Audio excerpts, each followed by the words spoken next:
ராசாவின் கருத்து அநாகரிகத்தின் உச்சம் என தாவேக கண்டனம் தெரிவித்திருக்கிறது. இது குறித்தான கூடுதல் விவரங்களுடன் சிறப்பு செய்தியாளர் கிருபா இணைந்திருக்கிறார். வணக்கம் கிருபா, முழு விவரங்கள் என்ன?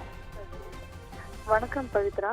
திமுக கூட்டணியில் இருந்த விசிக, ஐயுஎம்எல் ஆகிய கட்சிகள் தாவேக அமைச்சரவையில் இடம்பெற்றிருக்கின்றன.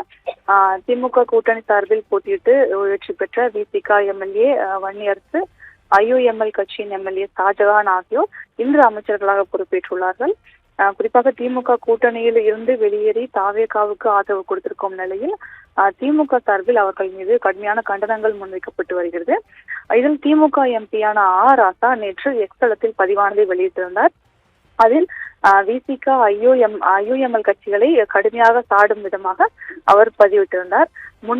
முன்னேற தரப்பட்ட ஏணியும் மோட சாதியை நொறுக்க வேண்டிய செருக்கையும் வெறும் விசில் சத்தத்திற்கு முட்டு கொடுக்கும் என்று கூறி அவர் ஒருதலை பட்சமாக, அதாவது ஒருமையில் ஒரு வார்த்தையை குறிப்பிட்டு அவர் கடுமையாக பதிவு ஒன்றை வெளியிட்டிருந்தார். அதனைத் தொடர்ந்து ராசாவுக்கு தொடர்ந்து கண்டனங்களானது வலுத்து வந்தது. இதற்கு விசிக சார்பிலும் கண்டனம் தெரிவிக்கப்பட்டது. விசிக பொருளாளரான எஸ் பாலாஜியும் கூட திமுக எம்பி ராசாவுக்கு தொடர்ந்து கண்டனத்தை தெரிவித்திருந்தார். அவர் கூறும்போது, அதிகாரம் எளியவருக்கு அதில் என்ன ஆத்திரம், ஆற்றாமையால் அள்ளி வீசும் அவதூறுகள் அசைத்திடாது, அமைதியாய் கடப்பது அநாகரிகம் தவிர்க்கவே, அநீதி தொடர்ந்து அனைத்தும் முறைத்தால் அணைக்க முடியாத அனலில் தகித்து போவீர் என்று எஸ் பாலாஜி குறிப்பிட்டிருந்தார். இந்த நிலையில் ராசாவின் இந்த பதிவுக்கு கண்டனம் தெரிவிக்கும் விதமாக தாவேகாவின் இணைய பிரிவான ஐடி விங் எக்ஸல பக்கத்தில் பதிவானது வெளியிடப்பட்டிருக்கிறது. ஏற்கனவே திமுக எம்பி ராசா அந்த ட்விட்டர் பதிவை நீக்கியிருக்கும் நிலையில் இந்த கண்டன பதிவானது வெளியாகி இருக்கிறது.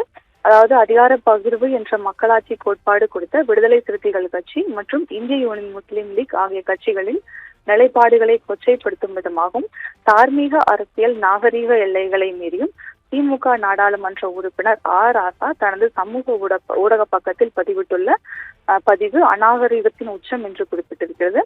சமூக நீதி சார்ந்த கட்சிகள் தங்களின் உரிமைகளையோ அல்லது மாற்று அரசியல் கருத்துக்களையோ முன்வைத்தால் அவர்களை தரம் தாழ்ந்து விமர்சிப்பதும் மிரட்டும் தொனியில் பேசுவதும் திமுகவின் அதிகார மமதையை காட்டுவதாக தாவேகாவானது குறிப்பிட்டிருக்கிறது. தாவேகா முன்வைக்கும் நேர்மையான, அனைவரையும் உள்ளடக்கிய அதிகார பகிர்வு என்ற அரசியல் தத்துவம் தங்களின் குடும்ப அரசியல் ஏகபோகத்தை தடுத்துவிடும் என்ற பயத்தில் திமுகவினர் தங்களின் நிதானத்தை இழந்து பிதற்ற தொடங்கியிருப்பதாக தாவேகாவானது விமர்சித்திருக்கிறது.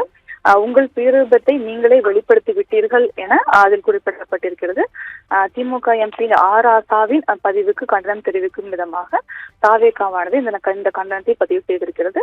தொடர்ந்து ராசாவின் அந்த எக்ஸ்தல பக்கத்திலிருந்து அந்த பதிவு நீக்கப்பட்டிருக்கும் நிலையில் அவருக்கு கண்டனம் தொடர்ந்து வலுத்து வருகிறது. பவித்ரா,